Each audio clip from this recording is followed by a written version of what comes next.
ओम श्रीमद्भगवत गीता प्रथम अध्याय अर्जुन विषाद योग श्लोक नंबर 12 तस्य संजनयन हर्षं कुरु वृद्धः पितामह सिंहनादं विनद्योज्जयी शंखं दग्धौ प्रतापवान् अतः तत्परे अति प्रतापशाली कुरुवंशर पितामह ओ योद्धामानंकर पितामह भीष्म दुर्योधन को आनंद देवा निमित्त सिंह गर्जन सदृश अति उच्च स्वर रे तांकर शंखनाद कले।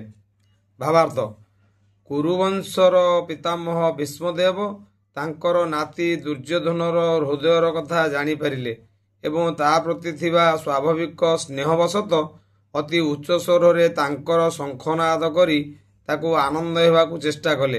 भीष्मदेव एक सिंह सदृश प्रतापवान थिले, तेणु तांकर शंखनाद सिंह गर्जन सदृश होइतिला।